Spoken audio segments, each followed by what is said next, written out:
एक दिन एक अमीर व्यापारी किसी काम से एक गांव में जा रहा था।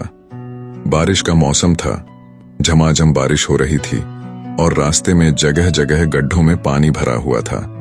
अचानक रास्ते में गाड़ी खराब हो गई। व्यापारी के साथ कोई नहीं था। उसने गाड़ी सड़क किनारे खड़ी कर दी और किसी वाहन का इंतजार करने लगा, लेकिन घनघोर बारिश और तूफान की वजह से सड़क सुनसान था। शाम ढलने लगी तो व्यापारी को चिंता सताने लगी। अचानक उसने देखा एक गरीब व्यक्ति साइकिल से गुजर रहा है। सड़क किनारे अपनी गाड़ी में बैठे बैठे उसने साइकिल सवार को आवाज देकर रोका और पूछा कि कहीं कोई गाड़ी का मैकेनिक मिल सकता है क्या। साइकिल सवार ने बताया कि इतनी बारिश में दूर दूर तक उसे कोई मैकेनिक नहीं मिलेगा। यह सुनकर व्यापारी चिंतित हो उठा।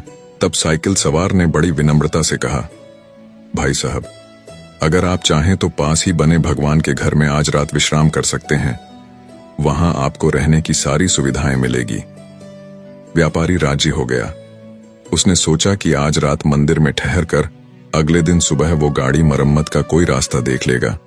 साइकिल सवार ने उसे अपनी साइकिल पर बिठाया और चल पड़ा। थोड़ी देर में दोनों एक छोटे से मकान के सामने पहुंच गए। साइकिल वाले ने दरवाजा खटखटाया तो एक स्त्री ने दरवाजा खोला।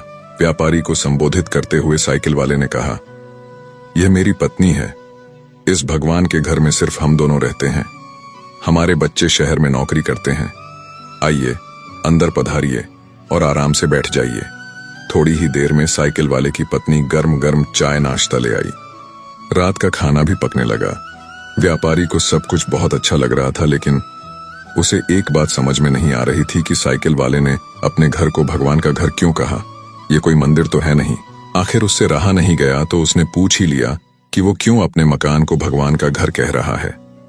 लोग तो अक्सर यही कहते हैं कि मेरे घर में भगवान विराजमान है, या मेरे घर में भगवान के लिए पूजा घर बनवाया है, या मेरे घर में भगवान आए हैं। ये सुनकर साइकिल वाले व्यक्ति ने कहा, हाँ, आपने ठीक कहा। अक्सर लोग यही कहते हैं कि घर हमारा है और भगवान हमारे घर में विराजमान है, लेकिन हम ऐसा नहीं कहते, क्योंकि अगर हम अपना घर कहेंगे तो उसमें हम अपनी इच्छानुसार कुछ भी उल्टा पुल्टा काम कर सकते हैं। लेकिन अगर हमने भगवान का घर कहा तो हम वहां कोई गलत अनाचार वाले काम नहीं कर सकते और हमेशा उन्हीं सद्विचारों में रहते हैं जैसे हम सब मंदिर के अंदर होते हैं। और मजे की बात यह है कि जैसा कि लोग बोलते हैं कि मृत्यु के बाद हमें भगवान के घर जाना है, तो उस हिसाब से देखा जाए तो हम जीते जी ही भगवान के घर रहने का सुख प्राप्त कर रहे हैं। उस गरीब व्यक्ति के इतने सुंदर विचार से व्यापारी बहुत प्रेरित हुआ और उसने भी अपने घर को भगवान का घर कहने का मन बना लिया। निष्कर्ष, हमेशा यह सोचें कि हमारा घर भगवान का घर है, ताकि हम केवल अच्छे विचार और कर्मों के साथ जीवन व्यतीत करें। इससे न केवल हमारे मन की शांति बनी रहती है, बल्कि हम जीते जी स्वर्ग का आनंद भी प्राप्त कर सकते हैं।